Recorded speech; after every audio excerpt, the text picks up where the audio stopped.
ನಮ್ಮನ್ನು ಸೆಂಟ್ರಲ್ ಜೈಲಿಗೆ ಕರ್ಕೊಂಡು ಹೋಗ್ತಾರೆ. ಅಷ್ಟು ಹೊತ್ತಿಗೆ 70ರಿಂದ 80 ಮಂದಿ ವಿದ್ಯಾರ್ಥಿಗಳು ಸೆಂಟ್ರಲ್ ಜೈಲಿಗೆ ಹೊಸದಾಗಿ ಬಂದು ಸೇರ್ಪಡೆಯಾಗಿರ್ತಾರೆ. ಮೈಸೂರು ಜೈಲಿನಲ್ಲಿ ಇದಕ್ಕೆ ಸಂಬಂಧಪಟ್ಟಂತೆ ಲೇಖಕರು ವಿವರಣೆಯನ್ನು ಕೊಡ್ತಾ ಇದ್ದಾರೆ. ಒಂದು ದೊಡ್ಡ ಹಾಲು, ಅದರಲ್ಲಿ 15ರಿಂದ 20 ಜನ ನಾವು ವಾಸವಾಗಿದ್ವಿ. ಅಲ್ಲಿ ನಮಗೆ ಮಲ್ಕೊಳ್ಳೋದಕ್ಕೆ ಯಾವ ರೀತಿ ವ್ಯವಸ್ಥೆ ಇತ್ತು ಅಂದರೆ, ಅಡಿ ಅಂದರೆ ಫೀಟ್, 1 ಅಡಿ ಎತ್ತರ, 7 ಅಡಿ ಉದ್ದ, 3 ಅಡಿ ಅಗಲದ ಒಂದು ಜಗಲಿ, ಅದರ ಮೇಲೆ ಹಾಸಿಗೆ ಹಾಕ್ಕೊಂಡು ಮಲಗ್ತಾ ಇದ್ವಿ. ರಾತ್ರಿ ಊಟ ಆದಮೇಲೆ 9 ಗಂಟೆಗೆ ಆ ಹಾಲಿಗೆ ಬೀಗ ಹಾಕ್ಬಿಡ್ತಿದ್ರು. ಅದರ ಜೊತೆಗೆ ನಾವೆಲ್ಲರೂ ಅಲ್ಲಿ ಇದ್ದೀವಾ ಅಂತ ಜನಗಣತಿ ಮಾಡ್ಕೊಳ್ತಿದ್ರು. ಅಂದರೆ ಕೌಂಟಿಂಗ್, ಯಾರಾದರೂ ತಪ್ಪಿಸ್ಕೊಂಡು ಹೋಗಿದ್ದಾರಾ ಅನ್ನೋ ಒಂದು ಕಾರಣಕ್ಕೆ ಕೌಂಟಿಂಗನ್ನು ಮಾಡ್ತಾಯಿದ್ರು. ಜೈಲಿನಲ್ಲೇ ಆಯುಷ್ಕರ್ಮ ಶಾಲೆ ಕೈದಿಗಳಿಗೆ ಉಚಿತವಾಗಿ ಸಿಗ್ತಾಯಿತ್ತು. ನಾವೆಲ್ಲ ಬೆಳಗ್ಗೆ ಸುಮಾರು 5ರಿಂದ 5:15 ಎದ್ದೇಳ್ತಾ ಇದ್ವಿ, ಪ್ರೇಯರ್ ಮಾಡ್ತಿದ್ವಿ. ಅದಾದಮೇಲೆ ತಿಂಡಿಯ ನಂತರ ಅಧ್ಯಯನ ಮಾಡ್ತಾಯಿದ್ವಿ. ಮತ್ತು ಮಧ್ಯಾಹ್ನ ಊಟ, ಸ್ವಲ್ಪ ಹೊತ್ತು ವಿಶ್ರಾಂತಿ, ಪುನಃ ಎಲ್ಲರೂ ಕೂತ್ಕೊಂಡು ಒಟ್ಟಿಗೆ ಓದೋದು, ಆ ರೀತಿ ಬರೆಯೋದು ಎಲ್ಲವನ್ನು ಮಾಡ್ತಿದ್ವಿ. ಮತ್ತು ಸಂಜೆ ಟೀ, ಅದರ ಜೊತೆಯಲ್ಲಿ ವ್ಯಾಸಂಗ ಗೋಷ್ಠಿ, ಸಂಜೆ ಸ್ವಲ್ಪ ಹೊತ್ತು ಆಟ ಆಡ್ತಿದ್ವಿ. ಜೊತೆಗೆಲ್ಲ ಒಟ್ಟಿಗೆ ಕೂತ್ಕೊಂಡು ದೇಶಭಕ್ತಿ ಗೀತೆ, ಭಜನೆ, ಸಮೂಹ ಗಾಯನ, ಅಂದರೆ ಪ್ರಾರ್ಥನೆ, ಊಟ, ಅಧ್ಯಯನ, ನಿದ್ದೆ, ಇದು ನಮ್ಮ ದಿನಚರಿಯ ಕೆಲಸವಾಗಿತ್ತು. ಇದರ ಜೊತೆಯಲ್ಲಿ ಬುಕ್ಸನ್ನು ಓದೋದಕ್ಕೆ ಜೈಲು ತುಂಬ ಒಂದು ಒಳ್ಳೆಯ ಸ್ಥಳವಾಗಿತ್ತು. ನೆಹರು ಸಹ ಸುಮಾರು 16ರಿಂದ 17 ವರ್ಷಗಳ ಕಾಲ ಜೈಲಲ್ಲಿದ್ದರು. ಅವರ ಆತ್ಮಕಥೆ ಮುಂತಾದ ಅಮೂಲ್ಯ ಗ್ರಂಥಗಳನ್ನು ಬರೆಯೋದಕ್ಕೆ ಅನುಕೂಲವಾಗಿತ್ತು. ಒಂದಿನ ಮೈಸೂರು ಕೋರ್ಟಲ್ಲಿ ಕೆಲವು ವಿದ್ಯಾರ್ಥಿಗಳ ವಿಚಾರಣೆ ಇತ್ತು. ಆ ದಿನ ಅದನ್ನು ಮುಗಿಸ್ಕೊಂಡು ಅವರು ವ್ಯಾನಲ್ಲಿ ಸಂಜೆ ಜೈಲ್ ಹತ್ರ ಬಂದು ಇಳಿತಾರೆ. ಅಲ್ಲಿ ಜೈಲ್ ಅಧಿಕಾರಿಗಳಿಗೂ ಮತ್ತು ಈ ಹುಡುಗರಿಗೂ ಕೆಲವೊಂದು ವಿಷಯಕ್ಕೆ ಭಿನ್ನಾಭಿಪ್ರಾಯ ಇರುತ್ತೆ. ಈ ಕಾರಣಕ್ಕೆ ಆ ಹುಡುಗರು ಜೈಲು ಒಳಗೆ ಬರೋದಿಲ್ಲ ಅಂತ ಜೈಲಿನ ಬಾಗಿಲಿನ ಆಚೆನೇ ಸತ್ಯಾಗ್ರಹ ನಡೆಸ್ತಾ ಇದ್ದಾರೆ ಅನ್ನೋ ವಿಷಯ ನಮ್ಮೆಲ್ಲರಿಗೂ ಗೊತ್ತಾಗುತ್ತೆ. ಆಗ ಸುಮಾರು 300 ವಿದ್ಯಾರ್ಥಿಗಳು ಆ ಬಾಗಿಲಿಂದೆ ಹೋಗಿ ನಾವು ಸಹ ನಿಂತ್ಕೊಳ್ತೀವಿ. ನಾವು ಊಟ ಮಾಡೋದಿಲ್ಲ ಅಂತ ಶಾಂತಿಯುತವಾಗಿ ಸತ್ಯಾಗ್ರಹವನ್ನು ಮಾಡೋದಕ್ಕೆ ಶುರು ಮಾಡ್ತೀವಿ. ಏನೇ ಮಾತಾಡಿದ್ರೂ ಸಂಧಾನ ಅಷ್ಟು ಪ್ರಯೋಜನ ಆಗಲಿಲ್ಲ. ರಾತ್ರಿ ಸುಮಾರು 12 ಗಂಟೆ ತನಕ ಸತ್ಯಾಗ್ರಹ ಮುಂದುವರಿಸ್ತೀವಿ. ಅಷ್ಟೊತ್ತಿಗೆ ಸುಮಾರು 150 ಮಂದಿ ಪೊಲೀಸರು ಅಲ್ಲಿಗೆ ಬಂದು ನಿಂತ್ಕೊಳ್ತಾರೆ. ನನಗಾಗ ಕುರುಕ್ಷೇತ್ರದ ಪಾಂಡವ ಕೌರವರ ಸೈನ್ಯ ನೆನಪಾಗುತ್ತೆ. ಪೊಲೀಸ್ ಅಲ್ಲಿಗೆ ಯಾಕೆ ಬಂದರು, ಅವರ ಉದ್ದೇಶ ಏನು ಅನ್ನೋದು ನಮಗೆ ಗೊತ್ತಿರಲಿಲ್ಲ. ಆದರೆ ನಾವು ಮಾತ್ರ ಘೋಷಣೆಗಳನ್ನು ಕೂಗ್ತಾನೇ ಇದ್ವಿ. ಜೈಲಿನಲ್ಲಿ ಲಾಠಿ ಚಾರ್ಜು ಯಾವ ರೀತಿ ಆಯಿತು ಅಂತ ಹೇಳ್ತಾ ಇದ್ದಾರೆ. ಆಚೆ ಕಡೆ ಇದ್ದಂತಹ ನನ್ನ ಸ್ನೇಹಿತರಿಗೆ ಬೆನ್ನ ಮೇಲೆ 1-2 ಏಟನ್ನು ಹೊಡೆದು ಜೈಲಿನ ಚಿಕ್ಕ ಬಾಗಿಲಿರುತ್ತಲ್ಲ ಆ ಡೋರಿಂದ ಎಲ್ಲರೂ ಒಬ್ಬೊಬ್ಬರಾಗಿ ಒಳಗೆ ಹೋಗಿ ಅಂತ ಹೇಳಿ ಲಾಠಿ ಚಾರ್ಜ್ ಮಾಡೋದಕ್ಕೆ ಶುರು ಮಾಡ್ತಾರೆ. 150 ಮಂದಿ ಪೊಲೀಸರಿಂದ ಲಾಠಿ ಚಾರ್ಜ್ ಶುರುವಾಗುತ್ತೆ. ಆ ಒಂದು ಘೋರ ದೃಶ್ಯ ನನ್ನ ಕಣ್ಣಿನ ಮುಂದೆ ಇನ್ನೂ ಸ್ಪಷ್ಟವಾಗಿ ನಿಂತಿದೆ. ಶಾಂತವಾಗಿ ಸತ್ಯಾಗ್ರಹ ಮಾಡ್ತಿದ್ದವ್ರ ಮೇಲೆ ಹಿಂಸಾಚಾರ. ನಾವೇನು ಯಾರಿಗೂ ಕಲ್ಲು ತೊಗೊಂಡು ಹೊಡಿಲಿಲ್ಲ, ಬಾಂಬ್ ಇಡಲಿಲ್ಲ. ಸುಸ್ತಾಗೋವರೆಗೂ ಭಜನೆ ಮಾಡ್ತಿದ್ವಿ, ಊಟ ಬಿಟ್ಟಿದ್ವಿ ಅಷ್ಟೇ. ನಮ್ಮನ್ನೆಲ್ಲ ಜೋರಾಗಿ ಹೊಡೆದ್ರು. ಅದರಲ್ಲಿ ನನಗೂ ಸಹ ಬೆನ್ನ ಮೇಲೆ ಸುಮಾರಾಗಿ ಏಟುಗಳು ಬಿತ್ತು ಮತ್ತು ಕೆಟ್ಟ ಶಬ್ದಗಳನ್ನು ಬಳಕೆ ಮಾಡಿ ನಮ್ಮ ನಾಯಕರನ್ನು ಬೈತಿದ್ರು. ನಾವೆಲ್ಲ ದಿಕ್ಕಾಪಾಲಾಗಿ ಓಡೋಗಿ ಸಿಕ್ಕಿದಂಥ ರೂಮ್ಗೆ ಒಳಗಡೆ ಸೇರಿಕೊಂಡು ಆ ರೂಮಿನ ಡೋರನ್ನು ಕ್ಲೋಸ್ ಮಾಡಿಕೊಂಡ್ರಿ. ಆದರೆ ಲಾಠಿ ಏಟಿಗೆ ಸಿಕ್ಕಿದಂಥ ಎಷ್ಟೋ ಜನ ವಿದ್ಯಾರ್ಥಿಗಳು ತುಂಬಾ ನೋವು ಅನುಭವಿಸ್ತಾರೆ. ಕೆಲವರಿಗೆ ಮೂಳೆ ಮುರಿದೋಗಿರುತ್ತೆ, ತಲೆ ತೀವ್ರವಾದ ಗಾಯ ಆಗಿರುತ್ತೆ. ಇಂಥವರ ಸಂಖ್ಯೆಗೇನು ಕಡಿಮೆನೇ ಇರಲಿಲ್ಲ. ಅದರಲ್ಲೂ ಶಂಕರಪ್ಪ ಎನ್ನುವ ವಿದ್ಯಾರ್ಥಿಗೆ ಲಾಠಿ ಏಟಿನಿಂದ ಸತ್ತೇ ಹೋಗ್ತಾನೆ. ಆ ದಿನ ಮಧ್ಯರಾತ್ರಿಯಲ್ಲಿ ನಡೆದಂಥ ಪೈಶಾಚಿಕ ಅಮಾನುಷ ಲಾಠಿ ಚಾರ್ಜಿನ ಸುದ್ದಿಯನ್ನು ಕೇಳಿದಂಥ ಹಲವು ವಿದ್ಯಾರ್ಥಿಗಳ ತಂದೆ ತಾಯಿಗಳು ಮಕ್ಕಳ ಪರವಾಗಿ ಕ್ಷಮಾಪಣೆ ಪತ್ರವನ್ನು ಕೊಟ್ಟು ಜೈಲಿನಿಂದ ಮಕ್ಕಳನ್ನು ಬಿಡಿಸ್ಕೊಂಡು ಹೋಗ್ತಾರೆ. ಈ ದುರಂತ ಆದಮೇಲೆ ಜೈಲಿನ ಅಧಿಕಾರಿಗಳು ನಮ್ಮ ಮೇಲೆ ಹೆಚ್ಚಿನ ನಿರ್ಬಂಧಗಳನ್ನು, ರೂಲ್ಸ್ ರೆಗ್ಯುಲೇಷನ್ಸನ್ನು ಮಾಡ್ತಾರೆ. ಒಟ್ಟಿಗೆ ಒಂದು ಕಡೆ ಸೇರೋದಕ್ಕೆ ಬಿಡೋದೇ ಇಲ್ಲ. ಮಾಮೂಲಾಗಿ ತಿಂಡಿ ತಿಂತಿದ್ದ, ಊಟ ಮಾಡ್ತಿದ್ದು ವಿಶಾಲವಾದ ಭೋಜನ ಶಾಲೆಗೆ ನಮ್ಮನ್ನು ಬಿಡ್ತಾನೇ ಇರಲಿಲ್ಲ. ನಾವಿರುವಂತಹ ಕೊಠಡಿಗಳಿಗೆ ತಿಂಡಿಯನ್ನು ತಂದು ಕೊಡ್ತಿದ್ರು. ಅದನ್ನು ಒಪ್ಪಲಿಲ್ಲ, ತಿಂಡಿ ತಿನ್ನಲಿಲ್ಲ, ಊಟ ಮಾಡಲಿಲ್ಲ. ಒಂದು ದಿನ ಆದ ಮೇಲೆ ಇಂದಿನಂತೆ ನಮ್ಮನ್ನೆಲ್ಲ ಮತ್ತೆ ಒಟ್ಟಿಗೆ ಬಿಡ್ತಾರೆ. ಜೈಲಿನ ಒಳಗಡೆ ಆದಂತಹ ಲಾಠಿ ಚಾರ್ಜ್ನಿಂದ ಶಂಕರಪ್ಪ ವಿದ್ಯಾರ್ಥಿ ಸತ್ತಿದ್ದ ಕಾರಣದಿಂದ ಜನ ರೊಚ್ಚಿಗೇಳ್ತಾರೆ. ಪೊಲೀಸರ ವಿರುದ್ಧ, ಅವರ ಒಂದು ದೌರ್ಜನ್ಯ ವಿರುದ್ಧ ಖಂಡಿಸಿ ಅಸಂಖ್ಯಾತ ಸಭೆ, ಮೆರವಣಿಗೆ ಎಲ್ಲವೂ ನಡೆಯುತ್ತೆ. ಆದರೆ ಪೊಲೀಸರು ಮಾಮೂಲಿಯಾಗಿ ಜನರ ಮೇಲೆ ಅವರ ಆಕ್ರಮಣವನ್ನು ಮಾಡೋದು ನಿಲ್ಲಿಸಲೇ ಇಲ್ಲ. ರಾಜ್ಯದ ಜನರು ವಿದ್ಯಾರ್ಥಿಗಳ ಯೋಗಕ್ಷೇಮದ ಬಗ್ಗೆ ತುಂಬ ಆತಂಕವನ್ನು ವ್ಯಕ್ತಪಡಿಸ್ತಾರೆ. ಬಿಡುಗಡೆ. ಜೈಲಿನಿಂದ ಬಿಡುಗಡೆಯಾಗಿ ನಮ್ಮೂರಾದ ಗೌರಿಬಿದನೂರು ತಾಲೂಕು ಹೊಸೂರಿಗೆ ಹೋಗ್ತಾ ಇದ್ದೆ. ಊರಿನ ಮಧ್ಯ ಬೀದಿಯಲ್ಲಿ ಅಂದರೆ ಮೇನ್ ರೋಡಲ್ಲಿ ಹೋಗ್ತಾ ಇರಬೇಕಾದ್ರೆ ಅಲ್ಲಿ ಒಂದು ಮನೆಯವರು ನನಗೆ ಪರಿಚಯಸ್ಥರು. ಅವರು ನನ್ನನ್ನು ತುಂಬ ವಿಶ್ವಾಸದಿಂದ ಮಾತಾಡಿಸೋದಕ್ಕೆ ಶುರು ಮಾಡ್ತಾರೆ. ಇವರಿಬ್ಬರ ಮಾತೃಭಾಷೆ ತೆಲುಗು ಆದ ಕಾರಣ ಇವರಿಬ್ಬರು ತೆಲುಗಲ್ಲಿ ಮಾತಾಡ್ತಾ ಇರ್ತಾರೆ. ನರಸಿಂಹಯ್ಯ, ಬಾಪ್ಪ, ನಿನ್ನ ನೋಡಿ ಬಹಳ ದಿವಸ ಆಯಿತು, ಚೆನ್ನಾಗಿದೆಯೇನಪ್ಪ ಅಂತ ಕೇಳ್ತಾರೆ. ನಾನು ಚೆನ್ನಾಗಿದ್ದೀನಿ ಅಂತ ಹೇಳ್ತಾ ಅಲ್ಲೇ ಕುಳಿತುಕೊಂಡೆ. ಏನು ಎಲ್ಲಿಗೋ ಹೋಗಿದೆಯಂತಲ್ಲ ಅಂತ ಮೊಮ್ಮಗನ್ನ ಕೇಳೋ ರೀತಿ ನನ್ನನ್ನು ಕೇಳ್ತಾರೆ. ಹೌದು, ನಾನು ಜೈಲಿಗೆ ಹೋಗಿದ್ದೆ ಅಂತ ಹೇಳಿದೆ. ಅದೇ ಅಲ್ಲಿಗೆ ಹೋಗಿದ್ದೆ ಅಂತ ಯಾರೋ ಹೇಳಿದರು ಅಂತ ಮಾತಾಡೋದಕ್ಕೆ ಶುರು ಮಾಡ್ತಾರೆ. ಅವ್ರಿಗೆ ನಾನು ಜೈಲಿಗೆ ಹೋಗಿದ್ದೆ ಅಂತ ಕೇಳೋದಕ್ಕೆ ಸಂಕೋಚನೋ ಭಯನೋ ನನಗಂತೂ ಅರ್ಥ ಆಗಲಿಲ್ಲ. ಆದರೆ ಅವ್ರ ಬಾಯಿಂದ ಜೈಲು ಅನ್ನೋ ಪದನೇ ಬರಲಿಲ್ಲ. ನಾನು ಜೈಲಿನಲ್ಲಿದ್ದಾಗ ನನ್ನ ತಾಯಿಗೆ ಕಾಗದ ಬರೀತಿದ್ದೆ. ಆದರೆ ಅವ್ರಿಗೆ ಓದೋದಕ್ಕೆ ಬರೆಯೋದಕ್ಕೆ ಬರ್ತಿರಲಿಲ್ಲ. ಹಾಗಾಗಿ ಅವರು ಇನ್ನೊಬ್ಬರಿಂದ ಓದಿಸಿ ವಿಷಯವನ್ನು ತಿಳ್ಕೊಳ್ತಾ ಇದ್ದರು. ರಾಜಕೀಯ ವಿಷಯಗಳು ನನ್ನ ತಾಯಿಗೆ ಸಹಜವಾಗಿ ಗೊತ್ತಾಗ್ತಾನೇ ಇರಲಿಲ್ಲ. ಅವ್ರಿಗೆ ಗೊತ್ತಿದ್ದು ಇಷ್ಟೇ, ಏನೋ ಗಾಂಧಿಯ ಗಲಾಟೆ ಅಂತೆ, ಅದಕ್ಕಾಗಿ ಸುಮಾರು ಜನ ಜೈಲಿಗೆ ಹೋಗಿದ್ದಾರೆ, ನನ್ನ ಮಗನೂ ಸಹ ಆ ಒಂದು ಗುಂಪಲ್ಲಿ ಇದ್ದಾನೆ ಅನ್ನೋದು ಮಾತ್ರ ಅವ್ರಿಗೆ ಗೊತ್ತಿತ್ತು. ನನ್ನ ವಿರುದ್ಧ ಏನನ್ನೂ ನನ್ನ ತಾಯಿ ಮಾತಾಡ್ತಿರ್ಲಿಲ್ಲ. ನಾನು ಏನು ಮಾಡಿದ್ರೂ ಅಡ್ಡಿ ಮಾಡ್ತಿರಲಿಲ್ಲ. ಜೈಲಿನಿಂದ ಮನೆಗೆ ಹೋದ್ಮೇಲೆ ನನ್ನನ್ನು ಹೊಗಳೂ ಇಲ್ಲ, ಬೈಲೂ ಇಲ್ಲ. ನನ್ನ ಯೋಗಕ್ಷೇಮವನ್ನು ಮಾತ್ರ ವಿಚಾರಿಸ್ಕೊಂಡ್ರು. ನಾನು ಮನೆಗೆ ಬಂದಿದ್ದನ್ನು ನೋಡಿ ನನ್ನ ತಾಯಿ, ನನ್ನ ತಂಗಿಗೆ ತುಂಬ ಸಂತೋಷ ಆಯಿತು. ನನ್ನ ತಂದೆ ತೀರ್ಕೊಂಡು ಸುಮಾರು 6ರಿಂದ 7 ವರ್ಷಗಳಾಗಿತ್ತು.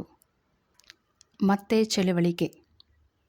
ಸರ್ಕಾರದ ಅಮಾನುಷ ದೌರ್ಜನ್ಯಗಳನ್ನು ಮತ್ತು ಅವರ ಧೋರಣೆಯನ್ನು ಪ್ರತಿಭಟಿಸಿ 1943 ಫೆಬ್ರವರಿ 9ನೇ ತಾರೀಕು ಅಂದರೆ 1943 ಫೆಬ್ರವರಿ 9th ಈ ಒಂದು ದಿನದಂದು ಗಾಂಧೀಜಿಯವರು 21 ದಿನಗಳ ಕಾಲ ಪೂನಾದಲ್ಲಿರುವಂಥ ಆಗಾ ಖಾನ್ ಅರಮನೆಯಲ್ಲಿ ಉಪವಾಸವನ್ನು ಮಾಡಲು ಮುಂದಾಗ್ತಾರೆ. ಬ್ರಿಟಿಷರ ಈ ಒಂದು ಕೆಟ್ಟ ಬಿಹೇವಿಯರನ್ನು ಖಂಡಿಸಿ ಗಾಂಧೀಜಿಯವರು ಮಾಡ್ತಿರುವಂಥ ಸತ್ಯಾಗ್ರಹ ಸರಿ ಅಂತ ಸಮರ್ಥಿಸಿಕೊಳ್ಳಲು ಮತ್ತು ಸಹಾನುಭೂತಿ ತೋರಿಸಲು ದೇಶಾದ್ಯಂತ ಸತ್ಯಾಗ್ರಹದ 2ನೇ ಅಲೆ ಪ್ರಾರಂಭ ಆಗುತ್ತೆ ನಮ್ಮ ಜನರಿಂದ. ಇದಕ್ಕೆ ಸಹಾಯ ಮಾಡೋದಕ್ಕೆ ಅಂತ ಅಜ್ಞಾತವಾಸದಲ್ಲಿದ್ದಂಥ ನಾಯಕರು ಪೂನಾಗೆ ಸತ್ಯಾಗ್ರಹಿಗಳನ್ನು ಗುಂಪಾಗಿ ಕಳಿಸ್ಕೊಡ್ತಾರೆ. ಇವರೆಲ್ಲ ಸೇರಿ ಅಲ್ಲೊಂದು ಕೆಲಸ ಮಾಡಬೇಕಿತ್ತು. ಏನಪ್ಪ ಅಂದರೆ ಅಲ್ಲೊಂದು ರೂಲ್ಸ್ ಇತ್ತು. ಆಗ ಆ ಕ್ಷಣಕ್ಕೆ 5ಕ್ಕಿಂತ ಹೆಚ್ಚು ಮಂದಿ ಸೇರಬಾರ್ದು. 144 ಸೆಕ್ಷನ್ ಪ್ರತಿಬಂಧಕಾಜ್ಞೆ ಇತ್ತು. ಅದನ್ನು ಎಲ್ಲರೂ ಸೇರಿ ಮುರಿಬೇಕು ಅಂತ ಎಲ್ಲರೂ ಡಿಸೈಡ್ ಮಾಡ್ತಾರೆ. ರಾಷ್ಟ್ರ ಮಟ್ಟದಲ್ಲಿ ಅಜ್ಞಾತವಾಸದಲ್ಲಿದ್ದ ನಾಯಕರಲ್ಲಿ ಶ್ರೀ ಜಯಪ್ರಕಾಶ್ ನಾರಾಯಣ ಅಗ್ರಗಣ್ಯರು. ಅವರನ್ನು ಬಿಹಾರ್ ಪ್ರಾಂತ್ಯದ ಹಜಾರಿಬಾಗ್ ಜೈಲಿನಲ್ಲಿ ಅವರನ್ನು ಇಟ್ಟಿದ್ದರು. ಆ ಜೈಲಿನ ಅಗಾಧವಾದ ಗೋಡೆಯನ್ನು ಹತ್ತಿ ಅಲ್ಲಿಂದ ಹೇಗೋ ಧುಮುಕಿ ತಪ್ಪಿಸ್ಕೊಂಡು ಭೂಗತ ನಾಯಕರಾಗಿದ್ದರು ಇವರು. ಅವರು ಇರುವಂತಹ ಸುಳಿವನ್ನು ಕೊಟ್ಟವರಿಗೆ ಆ ಕಾಲದಲ್ಲೇ 10,000 ರೂಪಾಯಿಗಳನ್ನು ಬಹುಮಾನವಾಗಿ ಕೊಡ್ತೀವಿ ಅಂತ ಬ್ರಿಟಿಷ್ ಸರ್ಕಾರ ಘೋಷಣೆಯನ್ನು ಮಾಡಿತ್ತು. ನಾನು ಒಂದು ಸಲ ಜೈಲಿಗೆ ಹೋಗಿ ಬಂದರೂ ಸ್ವಾತಂತ್ರ್ಯ ಸಂಗ್ರಾಮದಲ್ಲಿ ಭಾಗವಹಿಸುವಂತಹ ಬದ್ಧತೆ ಮತ್ತು ಉತ್ಸಾಹ ಯಾವತ್ತೂ ಕಡಿಮೆ ಆಗಲಿಲ್ಲ. ಪೂನಾಕ್ಕೆ ಹೋಗಲು ನಿಶ್ಚಯಿಸ್ತೀವಿ ನಾವೆಲ್ಲ. ಬೆಂಗಳೂರಿನಲ್ಲಿ ಅಜ್ಞಾತವಾಸದಲ್ಲಿದ್ದಂತಹ ಶ್ರೀ KM ವೆಂಕಟರಾಮಯ್ಯನವರನ್ನು ನಾವು ಸಂಪರ್ಕ ಮಾಡ್ತೀವಿ. ಅವರನ್ನು ಕೇಳ್ಕೊಳ್ತೀವಿ, ಪೂನಾಗೆ ಹೋಗಬೇಕು ಅಂತಿದ್ದೀವಿ. ಈ ನಾಯಕರಿಂದ ಪೂನಾಗೆ ಹೋಗಿ ಬರುವಂಥ ರೈಲಿನ ಪ್ರಯಾಣದ ಖರ್ಚನ್ನು ನಾವು ಅವರಿಂದ ಪಡ್ಕೊಳ್ತೀವಿ. ಪೂನಾಗೆ ಹೋಗುವ ದಿನ ಬೆಳಗಿನ ಜಾವ ಸುಮಾರು 4 ಗಂಟೆಗೆ ಬಸವನಗುಡಿ ಬುಲ್ ಟೆಂಪಲ್ ರೋಡಲ್ಲಿರುವಂತಹ ನಮ್ಮ ಸಂಸ್ಥೆಗಳಿಗೆ ತುಂಬ ಸಮೀಪದಲ್ಲಿ ಹತ್ತಿರದಲ್ಲೇ ಇದ್ದಂತಹ ರಘುವನ್ ಅವರ ಮನೆಗೆ ಹೋಗಿ ಒಳಗೆ ಇದ್ದವರನ್ನು ನಾವು ಕೂಗ್ತೀವಿ. ಆಗ ಅವರ ತಾಯಿ ಹೊರಗೆ ಬಂದು ಅವರು ಅಷ್ಟು ಹೊತ್ತಿಗೆ ನಾವು ಅವ್ರ ಮನೆ ಹತ್ರ ಇರೋದನ್ನು ನೋಡಿ ಅವ್ರಿಗೆ ಆಶ್ಚರ್ಯ ಆಗುತ್ತೆ. ಬೆಳಗ್ಗೆ 7 ಗಂಟೆಗೆ ರೈಲಿನಲ್ಲಿ ಪೂನಾಗೆ ಹೋಗ್ತಾ ಇದ್ದೀವಿ, ಯಾವ ಕಾರಣಕ್ಕೆ ಹೋಗ್ತಾ ಇದ್ದೀವಿ ಅನ್ನೋ ಉದ್ದೇಶವನ್ನು ಅವರು ತಿಳಿಸ್ತಾರೆ. ಅದನ್ನು ಕೇಳಿದಂಥ ಆ ತಾಯಿ, ಅಯ್ಯೋ ಏನಪ್ಪ ಮೊನ್ನೆ ತಾನೇ ಜೈಲಿನಿಂದ ಬಂದಿದ್ದೀರಾ, ಪುನಃ ದೂರದ ಜೈಲಿಗೆ ಹೋಗ್ತಿದ್ದೀರಲ್ಲ ಅನ್ನೋ ಒಂದು ರೀತಿಯ ಆತಂಕವನ್ನು ವ್ಯಕ್ತಪಡಿಸ್ತಾರೆ. ನಾನು ಹೋಗಲೇಬೇಕು, ಆದ್ದರಿಂದ ಕಸ್ತೂರಿ ನರಸಿಂಹನಿಗೆ ಪರೀಕ್ಷೆಯ ಸಮಯದಲ್ಲಿ ಅನಾನುಕೂಲ ಆಗ್ತಾಯಿದೆ, ನಾನು ಕರ್ತವ್ಯ ಲೋಪ ಮಾಡ್ತಿದ್ದೀನಿ ಅಂತ ನನ್ನ ಮನಸ್ಸಿಗೆ ನೋವಾಗ್ತಿದೆ ಅಂತ ಹೇಳಿದೆ. ಅಯ್ಯೋ ಪರವಾಗಿಲ್ಲ, ನೀವು ಎಲ್ಲವನ್ನು ಬಿಟ್ಟು ಪೂನಾ ಜೈಲಿಗೆ ಹೋಗ್ತಿರೋದು ಒಂದು ದೊಡ್ಡ ಕೆಲಸ, ನಮ್ಮ ಮಕ್ಕಳು ಹೇಗಾದರೂ ಓದ್ಕೊಳ್ತಾರೆ, ಹೋಗಿ ಬನ್ನಿ ಒಳ್ಳೆಯದಾಗಲಿ ಅಂತ ಹೇಳಿ ಕಳಿಸ್ಕೊಡ್ತಾರೆ. ಅಂದರೆ ಇವ್ರಿಗೆಲ್ಲ ಮಕ್ಕಳಿಗೂ ಇವರು ಪಾಠವನ್ನು ಹೇಳ್ಕೊಡ್ತಾಯಿದ್ರು. ಆ ಕಾರಣದಿಂದ ಅವ್ರಿಗೆ ಇನ್ಫಾರ್ಮ್ ಮಾಡಿ ಆಮೇಲೆ ಇವರು ಹೊರಡೋದಕ್ಕೆ ತಯಾರಿಯನ್ನು ಮಾಡ್ಕೊಳ್ತಿದ್ರು. ಅದೇ ರೀತಿ ಇನ್ನೊಂದು ಪಾಠದ ಮನೆ ಶಂಕರಾಪುರದಲ್ಲಿ ಡಾಕ್ಟರ್ ಸಿ ನಾರಾಯಣ ರಾವ್ ಅವರದ್ದಾಗಿರುತ್ತೆ. ಅವರ ಒಬ್ಬ ಮಗಳು ಒಬ್ಬ ಮಗನಿಗೆ ಪಾಠ ಹೇಳ್ತಾ ಇದ್ದೆ. ಅವರು ಸಹ ಹೈಸ್ಕೂಲ್ ಕಾಲೇಜಿನಲ್ಲಿ ಓದ್ತಾ ಇದ್ದವರು. ಅವರ ಮನೆಗೂ ಹೋಗಿ ಅವರಿಗೂ ವಿಷಯವನ್ನು ತಿಳಿಸಿ ಬೆಳಗಿನ ರೈಲನ್ನು ಹತ್ಕೊಂಡು ಗುಂತಾಕಲ್ ಮಾರ್ಗವಾಗಿ ನಮ್ಮೆಲ್ಲರಿಗೂ ಗೊತ್ತಿಲ್ಲದಂತಹ ಪೂನೆಯ ಕಡೆಗೆ ನಾವು ಹೊರಡ್ತೀವಿ. ಪೂನಾದಲ್ಲಿ ಎಲ್ಲರೂ ಹೇಳ್ತೀವಿ, ಆ ಜನಬಿಡವಾದಂತಹ ಪ್ರದೇಶದಲ್ಲಿ ಗಾಂಧೀಜಿಯವರನ್ನು ಬಿಡುಗಡೆ ಮಾಡಿ ಸರ್ಕಾರಕ್ಕೆ ಧಿಕ್ಕಾರ ಅಂತ ಬೋರ್ಡನ್ನು ಬರ್ಕೊಂಡು ಘೋಷಣೆಯನ್ನು ಮಾಡ್ತಾ ಮೆರವಣಿಗೆಯನ್ನು ಹೊರಟ್ವಿ. ಸ್ವಲ್ಪ ದೂರದಲ್ಲೇ ಪೊಲೀಸ್ ವ್ಯಾನ್ ಬಂದು ನಮ್ಮ ಮುಂದೆ ನಿಂತ್ಕೊಳ್ತು. ಇನ್ಸ್ಪೆಕ್ಟರ್ ಬಂದು ನಮ್ಮನ್ನು ದಸ್ತಗಿರಿ ಮಾಡಿ ವ್ಯಾನಲ್ಲಿ ಕೂತ್ಕೊಳ್ಳೋಕ್ಕೆ ಹೇಳ್ತಾರೆ. ನಮ್ಗೆ ತುಂಬ ಖುಷಿಯಾಗುತ್ತೆ. ಏನಕ್ಕೆ ಅಂದರೆ ನಾವು ಬಂದ ಕೆಲಸ ಆಯಿತು, 144 ಸೆಕ್ಷನನ್ನು ಉಲ್ಲಂಘನೆ ಮಾಡಿದ್ರಿ, ದಸ್ತಗಿರಿನೂ ಆಯಿತು ಅಂತ ವ್ಯಾನಲ್ಲಿ ಕೂತ್ಕೊಂಡು ಸಂತೋಷವಾಗಿ ಮಾತಾಡ್ಕೊಳ್ತಾ ಇದ್ವಿ. ಪೊಲೀಸವರು ನಮ್ಮನ್ನು ಕೇಳ್ತಾರೆ, ನೀವು ಕನ್ನಡ ಮಂದಿನ, ಎಲ್ಲಿಂದ ಬಂದಿದ್ದೀರಾ ಅಂತ ಕೇಳಿದಾಗ ನಾವು ಧಾರವಾಡದವರು ಅಂತ ಅವ್ರಿಗೆ ತಿಳಿಯಿತು. ಬೆಂಗಳೂರಿನಿಂದ ಬಂದಿದ್ದೀವಿ, ನಾವೆಲ್ಲ ವಿದ್ಯಾರ್ಥಿಗಳು ಅಂತ ಹೇಳಿದ್ವಿ. ಹಾಗಾದರೆ ಕ್ಷಮಾಪಣೆ ಪತ್ರ ಬರೆದು ಕೊಡಿ, ನಿಮ್ಮನ್ನೆಲ್ಲ ಬಿಡುಗಡೆ ಮಾಡ್ತೀನಿ ಅಂತ ಹೇಳಿದರು. ಅದಕ್ಕೆ ನಾವು ಸಾಧ್ಯ ಇಲ್ಲ ಅಂತ ಹೇಳಿ ಆಗ ಅವರು ಜೈಲಿಗೆ ಕರೆದುಕೊಂಡು ನಮ್ಮನ್ನು ಹೋಗ್ತಾರೆ. ಯರವಾಡ ಜೈಲು, ಇದಕ್ಕೆ ಸಂಬಂಧಪಟ್ಟಂತೆ ಲೇಖಕರು ಹೇಳ್ತಾ ಇದ್ದಾರೆ. ಸ್ವಲ್ಪ ಹೊತ್ತಿನಲ್ಲಿ ನಮ್ಮ ವ್ಯಾನು ಒಂದು ದೊಡ್ಡ ಕಟ್ಟಡದ ಮುಂದೆ ಬಂದು ನಿಂತ್ಕೊಳ್ಳುತ್ತೆ. ಅದರ ಮೇಲೆ ಯರವಾಡ ಸೆಂಟ್ರಲ್ ಜೈಲ್ ಅಂತ ಬರೆದಿರುತ್ತೆ. ಅದನ್ನು ಓದಿ ನಮಗೆಲ್ಲ ತುಂಬ ಸಂತೋಷವಾಗುತ್ತೆ. ಯರವಾಡ ಜೈಲು ಒಂದು ರೀತಿಯಲ್ಲಿ ಗಾಂಧೀಜಿಯವರಿಗೆ ಎರಡನೇ ಮನೆ ಆಗಿತ್ತು. ಗಾಂಧೀಜಿಯವರು ಹೆಚ್ಚು ಕಾಲ ಕಾರಾಗೃಹವಾಸವನ್ನು ನಡೆಸಿದಂತಹ ಸ್ಥಳ ಇದೇ ಆಗಿತ್ತು. ಇದು ಇಂಡಿಯಾದ ಅತ್ಯಂತ ದೊಡ್ಡ ಜೈಲಾಗಿತ್ತು. ಸುಮಾರು 3,000 ಜನ ಇಲ್ಲಿ ಜೈಲಿನಲ್ಲಿ ಇಡಬಹುದಾದಂತಹ ಸ್ಥಳಾವಕಾಶ ಇತ್ತು. ಭಾರತದ ಅನೇಕ ರಾಜ್ಯಗಳಿಂದ ಗುಂಪು ಗುಂಪುಗಳಾಗಿ ತಂಡಗಳು ಬಂದು ಈ ಪ್ರತಿಬಂಧಕವನ್ನು ಮುರಿತಿದ್ದವರನ್ನು ಈ ಒಂದು ಜೈಲಿಗೆ ಸೇರಿಸ್ತಾ ಇದ್ದರು. ಆಗ ಬೊಂಬಾಯಿ ಪಟ್ಟಣದ ಮೇಯರ್ ಆಗಿದ್ದಂಥ ಮೀನು ಮಾಸಾನಿ ಅವರ ತಂಡದಲ್ಲಿ ಸುಮಾರು 80 ಜನ ಇದ್ದರು. ಅವರನ್ನು ಸಹ ಈ ಜೈಲಿಗೆ ಸೇರಿಸಿದರು. ಜೈಲು ತುಂಬ ಹೋಗಿತ್ತು. ಜೈಲಲ್ಲಿ ಜಾಗ ಇಲ್ಲದ ಕಾರಣ ಅಲ್ಲಿ ನಾವು ಜೈಲಿನ ಹೊರಗಡೆ ಟೆಂಟನ್ನು ಹಾಕಿ ಅಲ್ಲಿ ಎಲ್ಲರಿಗೂ ಇಡುವಂಥ ವ್ಯವಸ್ಥೆ ಮಾಡಿದರು. ನಾವು ಸಹ ಆ ಟೆಂಟಲ್ಲೇ ಇದ್ವಿ. ನಾವು ಅಲ್ಲಿ ಅಂಡರ್ ಟ್ರಯಲ್ಸ್ಗಳಾಗಿದ್ವಿ. ಆಗ ನಮಗೆ ನಮ್ಮದೇ ಆದ ಉಡುಪು, ಮಾಮೂಲು ಡ್ರೆಸ್ಸನ್ನು ಹಾಕ್ಕೊಳ್ಳುವಂಥ ಅವಕಾಶ ಇತ್ತು. ಜೈಲಿಗೆ ಹೋದ ಹೊಸದರಲ್ಲಿ ಶೇವಿಂಗನ್ನು ಮಾಡಿಸ್ಕೊಳ್ಳೋದಕ್ಕೆ ಜೈಲಿನಿಂದ ಒಬ್ಬ ವ್ಯಕ್ತಿ ಬಂದು ನಮ್ಮ ಮುಂದೆ ಕುಳಿತುಕೊಳ್ತಾನೆ. ಅವನು ಕೊಟ್ಟಂತಹ ಮಸುಕಾದ ಅಂದರೆ ಕನ್ನಡಿ, ಆ ಒಂದು ಮಿರರ್ ಸರಿಯಾಗಿ ಕಾಣಿಸ್ತಿರ್ಲಿಲ್ಲ. ಅದರಲ್ಲೇ ನಮ್ಮ ಮುಖವನ್ನು ನೋಡ್ಕೊಳ್ಳೋವಂಥ ಪ್ರಯತ್ನವನ್ನು ಮಾಡಿಕೊಂಡು ಆ ಗಡ್ಡದಿಂದ ನಾನು ಯಾವ ರೀತಿ ಕಾಣಿಸ್ತಿದ್ದೆ ಅಂತ ನನಗೆ ನಾನೇ ಊಹೆಯನ್ನು ಮಾಡಿಕೊಂಡೆ. ಆ ವ್ಯಕ್ತಿ ನಮ್ಮನ್ನು ಹಿಂದಿಯಲ್ಲಿ ಮಾತಾಡಿಸ್ತಾ ಇದ್ದಾನೆ. ಏನು ನೋಡ್ತಾ ಇದೀಯಾ, ನೀರು ಹಂಚ್ಕೋ ಅಂತ ನಮಗೆ ಜೋರಾಗಿ ಗದರಿಸ್ತಾನೆ. ನಮ್ಮ ಗಡ್ಡಕ್ಕೆ ನಾವೇ ನೀರು ಹಾಕ್ಕೊಳ್ಬೇಕಾಗಿತ್ತು. ಆ ವ್ಯಕ್ತಿಯನ್ನು ನಾನು ಕೇಳಿದೆ, ಸಾಬೂನು ಎಲ್ಲಿದೆ ಅಂತ. ಅದಕ್ಕೆ ಅವನು ಅಂತಾನೆ, ಇದೇನು ನಿಮ್ಮ ಅಪ್ಪನ ಮನೇನಾ, ಅಲ್ಲ ಅಂತ ಬೈತಾನೆ. ಆಮೇಲೆ ಆ ವ್ಯಕ್ತಿ ಶೇವಿಂಗನ್ನು ಮಾಡೋದಕ್ಕೆ ಶುರು ಮಾಡ್ತಾನೆ. ಊಹೆ ಮಾಡ್ಕೊಳ್ಳಿ ಆ ವ್ಯಕ್ತಿ ಯಾವ ರೀತಿ ನಮಗೆ ಶೇವಿಂಗನ್ನು ಮಾಡಿರಬಹುದು ಅಂತ. ಮಂಡು ಕತ್ತಿ ಪರಪರ ಅಂತ ಶೇವ್ ಮಾಡೋದಕ್ಕೆ ಶುರು ಮಾಡ್ತಾನೆ. ಅವನು ಮುಗಿಸೋ ಅಷ್ಟೊತ್ತಿಗೆ ನನ್ನ ಮುಖದ ಮೇಲಿದ್ದಂಥ ಕೂದಲೆಲ್ಲ ಹೋಗಿತ್ತು. ಅವುಗಳಲ್ಲಿ ಕೆಲವು ಬೇರು ಸಹಿತ ಹೋಗಿತ್ತು. ಅಲ್ಲಲ್ಲಿ ಕೆಂಪು ಪಟ್ಟಿಗಳು ಕಾಣಿಸ್ಕೊಳ್ಳೋದಕ್ಕೆ ಶುರುವಾಗುತ್ತೆ. ಆ ನೋವನ್ನು ತಡೆಯೋಕ್ಕಾಗದೆ ನನ್ನ ಮನಸ್ಸಿಗೆ ಅನಿಸುತ್ತೆ, ಜೈಲಿನಲ್ಲಿ ಇದೇ ನನ್ನ ಕೊನೆಯ ಶೇವಿಂಗ್ ಅಂತ ನಾನು ನಿರ್ಧರಿಸಿದೆ. ಸುಮಾರು 1.5 ತಿಂಗಳಾದ ಮೇಲೆ ಜೈಲಿನಲ್ಲಿಯೇ ಇದ್ದ ಕೋರ್ಟಿನ ನ್ಯಾಯಾಧೀಶರ ಮುಂದೆ ನಿಲ್ಲಿಸಿ ನಾವು ಪ್ರತಿಬಂಧಕ ಆಜ್ಞೆಯನ್ನು ಉಲ್ಲಂಘಿಸಿದ್ದನ್ನು ಪೊಲೀಸರು ಓದಿದರು. ಅದನ್ನು ನಾವು ಸಹ ಒಪ್ಕೊಂಡ್ವಿ. ಕ್ಷಮಾಪಣೆ ಕೊಟ್ಟರೆ ಬಿಡುಗಡೆ ಮಾಡ್ತೀವಿ ಅಂತ ನ್ಯಾಯಾಧೀಶರು ಸೂಚನೆಯನ್ನು ಕೊಡ್ತಾರೆ. ನಾವು ನಿರಾಕರಿಸಿದ ಮೇಲೆ 3 ತಿಂಗಳು ಕಠಿಣವಾದ ಕಾರಾಗೃಹ ಶಿಕ್ಷೆಯನ್ನು ನಮಗೆ ವಿಧಿಸ್ತಾರೆ. ಈ ಒಂದು ಕಠಿಣವಾದ ಕಾರಾಗೃಹದ ಶಿಕ್ಷೆಯಿಂದ ಜೈಲಿನಲ್ಲಿ ಅವರ ಒಂದು ದಿನಚರಿ ಯಾವ ರೀತಿ ಇತ್ತು ಅಂತ ಹೇಳ್ತಾ ಇದ್ದಾರೆ. ಯರವಾಡ ಜೈಲಿನ ವಾಸ ತುಂಬ ಕಷ್ಟಕರವಾಗಿತ್ತು. ಕಠಿಣ ಶಿಕ್ಷೆ ಕೊಟ್ಟವರಿಗೆ ತುಂಬ ರೂಲ್ಸ್ ರೆಗ್ಯುಲೇಷನ್ಸ್ ಇತ್ತು. ಕೈದಿಗಳಿಗೆ ಅಂತ ಡ್ರೆಸ್ಸನ್ನು ಕೊಡ್ತಿದ್ದು. ಅದು ಯಾವ ರೀತಿ ಇತ್ತು ಅಂದರೆ ಅರ್ಧ ನಿಕ್ಕರ್ ಇತ್ತು ಮತ್ತು ಅರ್ಧ ತೋಳಿನ ಶರ್ಟನ್ನು ಕೊಡ್ತಿದ್ರು. ತಲೆಗೆ ಒಂದು ರೀತಿಯ ಟೋಪಿಯನ್ನು ಕೊಡ್ತಿದ್ರು. ಇದು ನಮ್ಮದು ಯೂನಿಫಾರ್ಮ್ ಆಗಿತ್ತು. ಕೈದಿಗಳಿಗೆ ನಂಬರನ್ನು ಕೊಡ್ತಿದ್ರು. ಇಲ್ಲಿ ಇವರ ಹೆಸರಿಗಿಂತ ನಂಬರು ತುಂಬ ಮುಖ್ಯ ಆಗಿತ್ತು.